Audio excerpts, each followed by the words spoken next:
দ্বিমাত্রিক কার্তেজীয় নির্দেশতন্ত্রে ধরো আমি দুটি বিন্দু নিলাম, এ বিন্দু এবং বি বিন্দু। তো এ বিন্দুর স্থানাঙ্ক হচ্ছে x1 y1 এবং বি বিন্দুর স্থানাঙ্ক হচ্ছে xy y2, আর এখানে এটি হচ্ছে মূল বিন্দু।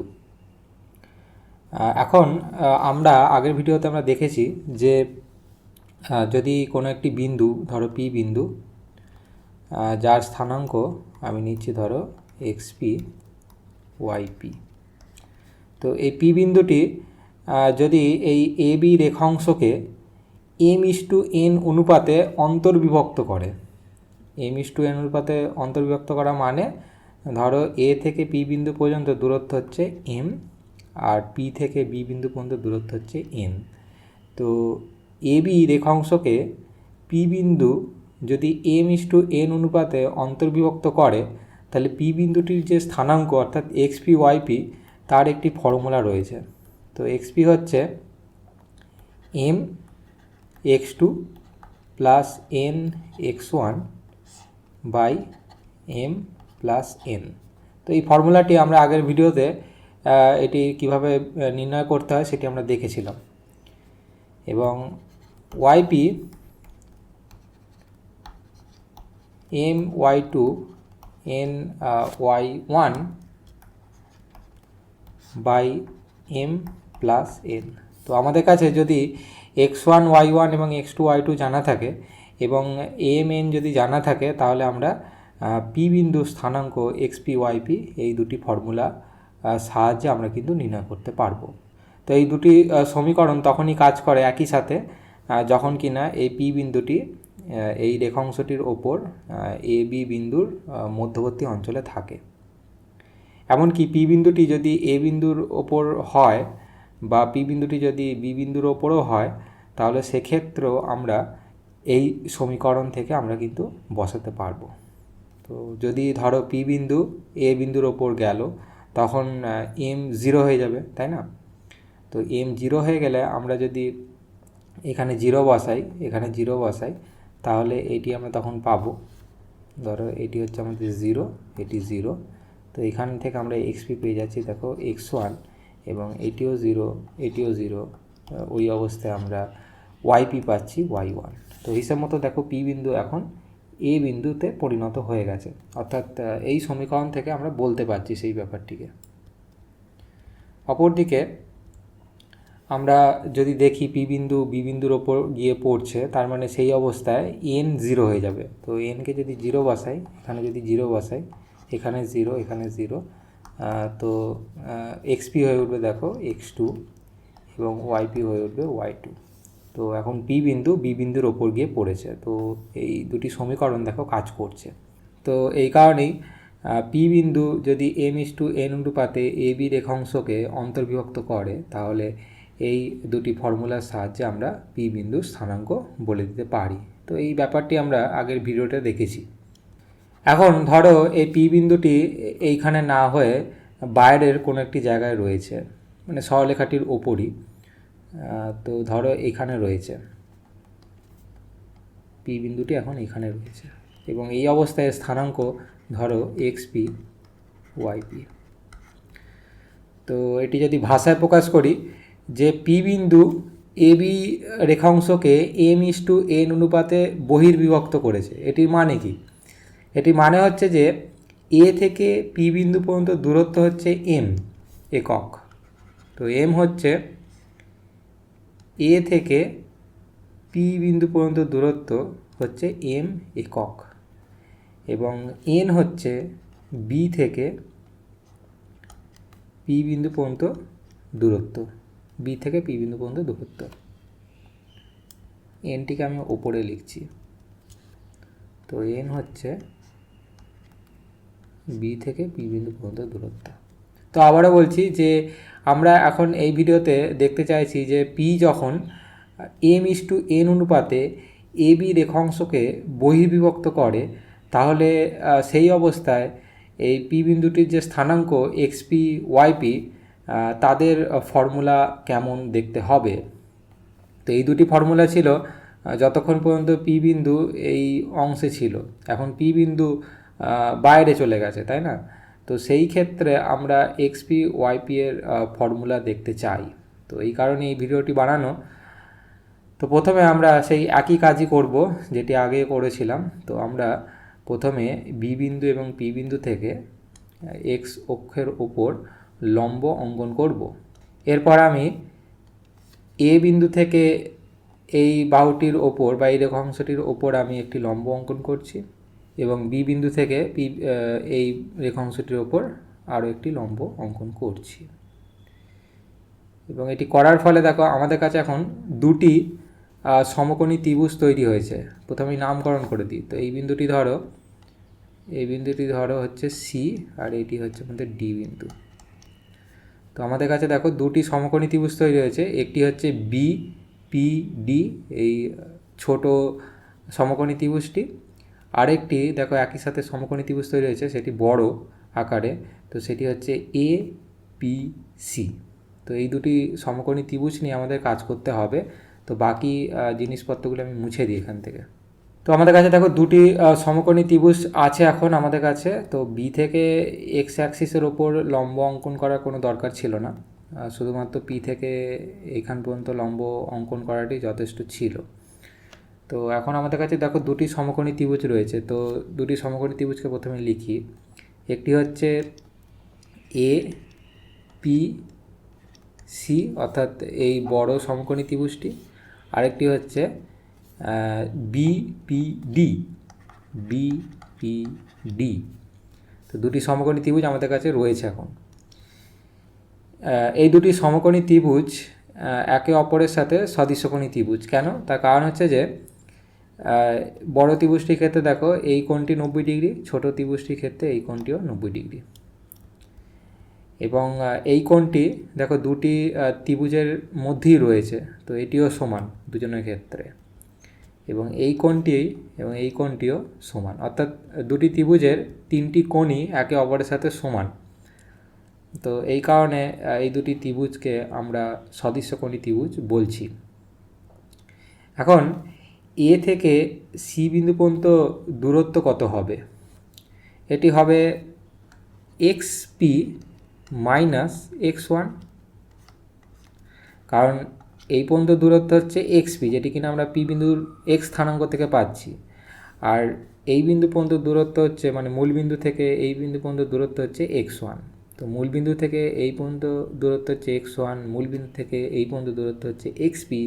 তাহলে এইটুকু অংশ যেটি কিনা এক্স অ্যাক্সিসের সমান্তরাল, তার দৈর্ঘ্য হবে x p minus x one. খুব সহজ জিনিস। একইভাবে বিডিকে আমরা লিখতে পারি x p minus x two, right? কারণ এই পর্যন্ত দূরত্ব হচ্ছে এক্স পি, আর এই পর্যন্ত দূরত্ব মানে মূলবিন্দু থেকে এক্স টু। তাহলে এই অংশটির দৈর্ঘ্য হবে x p minus x two.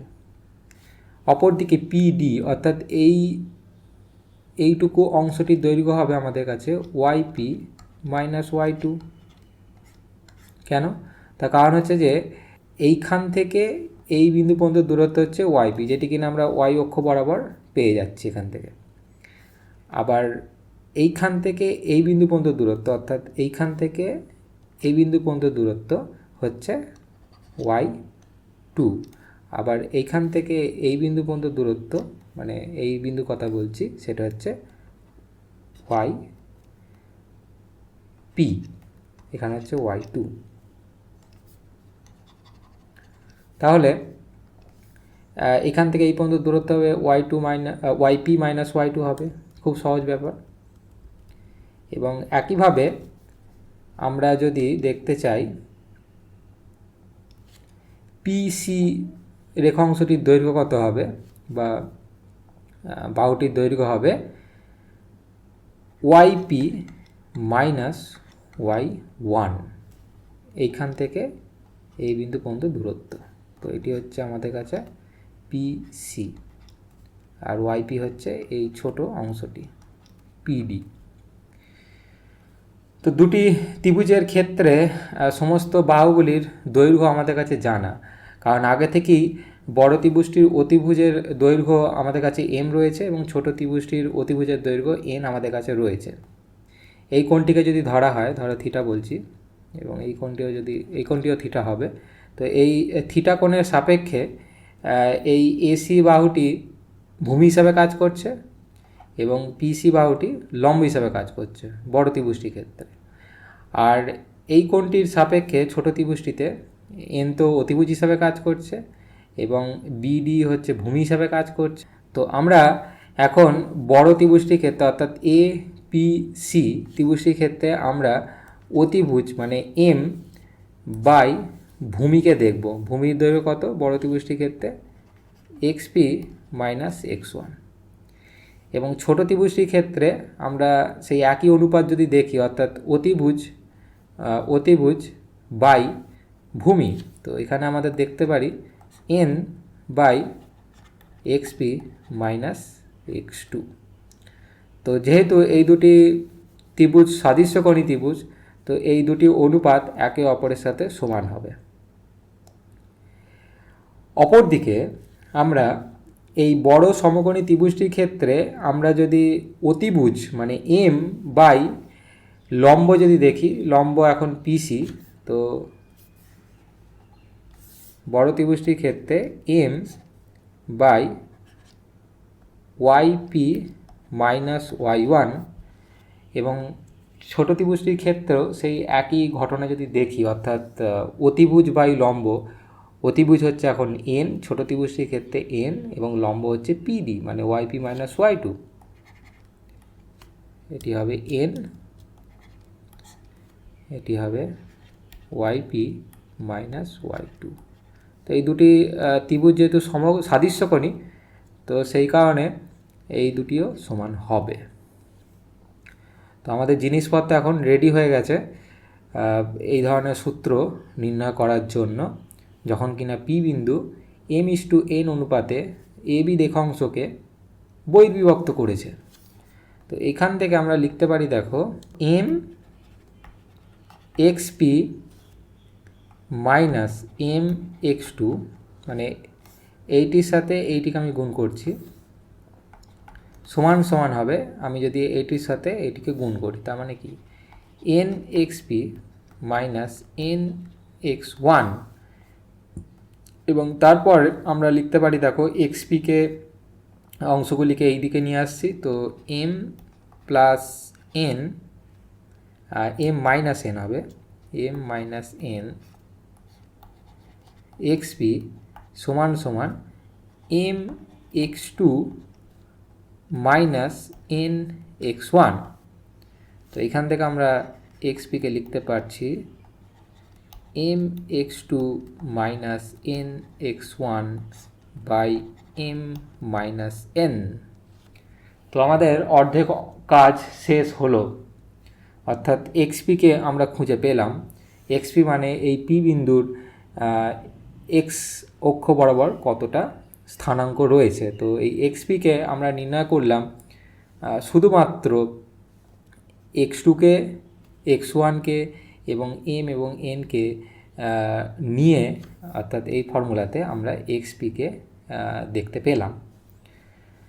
তো এই এক্সপি এর ফর্মুলা আর এখানের এক্সপি ফর্মুলা, মানে এই ফর্মুলাটি যখন পি বিন্দুটি এ রেখাংশের মধ্যবর্তী অঞ্চলে থাকে, এই অঞ্চলে থাকে, তো এই দুটি ফর্মুলা যদি দেখো, তো একটি পার্থক্য দেখতে পাচ্ছ যে এন এখন ঋণাত্মক হয়ে গেছে, তো এম এখনও ধনাত্মক এবং এন এখন দেখো ঋণাত্মক হয়ে গেছে। এখানে এনের জায়গায় মাইনাস এন এবং এখানে এনের জায়গায় মাইনাস এন বসালে দেখো এই ফর্মুলাটি আমরা পেয়ে যাই। তো এটিতে আমরা আসবো একটু পরেই আবারও। তো আমরা এখন গুছিয়ে লিখে নিই এক্সপিকে একটি নির্দিষ্ট জায়গাতে। এখন আমরা এই ফর্মুলাটিকে একটু সাজিয়ে গুছিয়ে লিখি, কি হয় দেখা যাক। তো প্রথমে আমি এম এর সাথে এই রাশিটিকে গুণ করব, তার মানে আমাদের কাছে হচ্ছে m y p minus m y two সমান সমান n y p minus n y one. তো এখান থেকে আমরা ওয়াই পিকে লিখতে পারি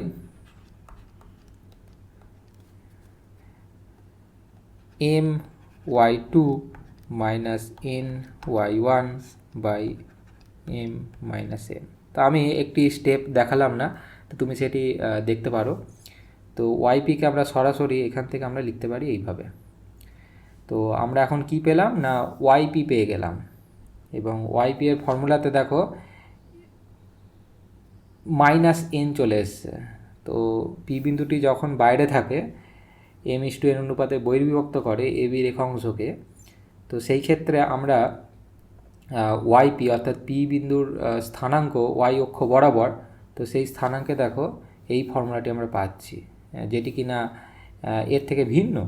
তো এইখানে আমরা যদি এনের জায়গায় -n বসাই ওয়াইপি এতে, তো এই ওয়াইপি আমরা পাচ্ছি। তো আমাদের কাজ হিসাব মতো শেষ।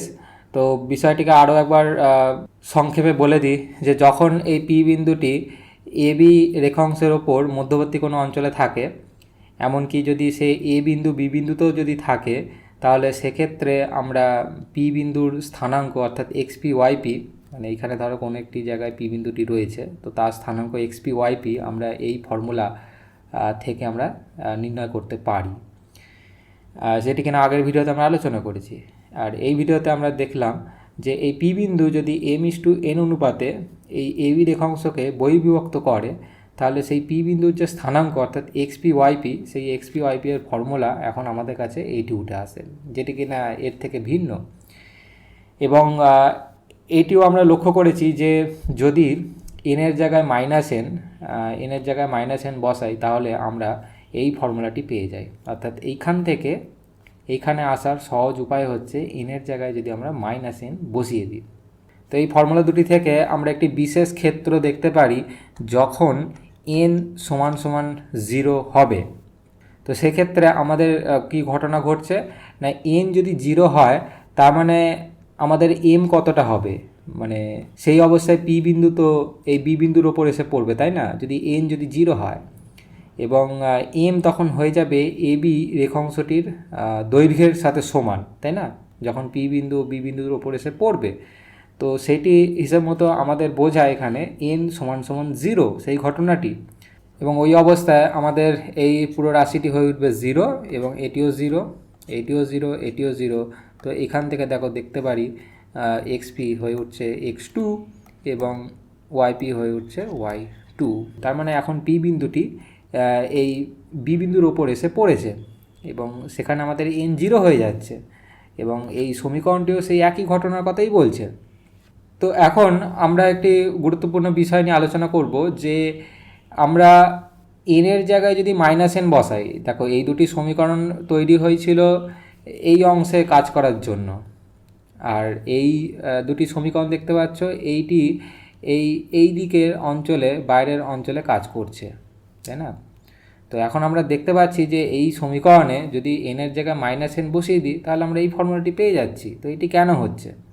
তো সেটি হচ্ছে এই জন্য যে আমরা যখন মধ্যবর্তী অঞ্চলে কাজ করেছি, তো সেখানে ধরো এটি হচ্ছে আমাদের পি বিন্দু। তো এই পি বিন্দু দূরত্ব অর্থাৎ এ থেকে পি বিন্দু পর্যন্ত দূরত্ব যদি m বলি, এবং m এর দিক ধনাত্মক দিক যদি আমি এই দিকে ধরি, এবং বি থেকে পি বিন্দু পর্যন্ত দূরত্ব n, তো n এর ধনাত্মক দিক যদি আমি এই দিকে ধরি, তাহলে আমরা এই ধরনের ফর্মুলা পাচ্ছি, তাই না? এই দুটি জিনিসকে যদি ধরে নিই, অর্থাৎ এই দিক থেকে যদি এই দিকে যাই তাহলে m ধনাত্মক হবে, আবার বি থেকে যদি পি এই দিকে যাই তাহলে n ধনাত্মক হবে। যদি আমরা এই দিকে যেতাম, এ বিন্দু থেকে এই দিকে যেতাম, তাহলে m ঋণাত্মক হয়ে যেত, এবং বি থেকে ধরো এখানে কোনো একটি বিন্দু নিলাম, ঠিক আছে? তো এ থেকে পি বিন্দু পর্যন্ত এখন দূরত্ব ঋণাত্মক হবে m, কারণ এই দিকে আমরা ধনাত্মক ধরেছি mকে, কিন্তু সেই অবস্থায় n কিন্তু ধনাত্মকই থাকবে, কারণ আমরা n এর দিককে এই দিকে ধরেছি, তাই না? তো এইটি মাথায় রাখো যে mকে আমরা অন্তর্বিভক্ত যখন করেছিলাম, তো m এর দিক আমরা এই দিকে নিয়েছিলাম এ থেকে পি বিন্দুর দিকে, আর n এর ধনাত্মক দিক আমরা বি থেকে পি বিন্দুর দিকে নিয়েছিলাম। তো সেটি ধরে নিয়েই আমরা এই সমীকরণ দুটি পেয়েছি। এখন আমরা যখন পি বিন্দু এই বাইরের অঞ্চলে রয়েছে এই দিকে, তার মানে কি m এখন ধনাত্মকই রয়েছে, অর্থাৎ এ থেকে পি বিন্দু পর্যন্ত দূরত্ব এখন ধনাত্মক দিকেই রয়েছে, তাই না? কিন্তু বি থেকে পি যেটি কিনা এই দিকে আমরা ধনাত্মক ধরে নিয়েছিলাম, যদি ধরে নিই আর কি, তো তাহলে এখন উল্টো দিকে আমরা হাঁটছি, তাই না, বি বিন্দু থেকে পি বিন্দুর দিকে। তো সেই ক্ষেত্রে এন আমাদের ঋণাত্মক হয়ে যাবে।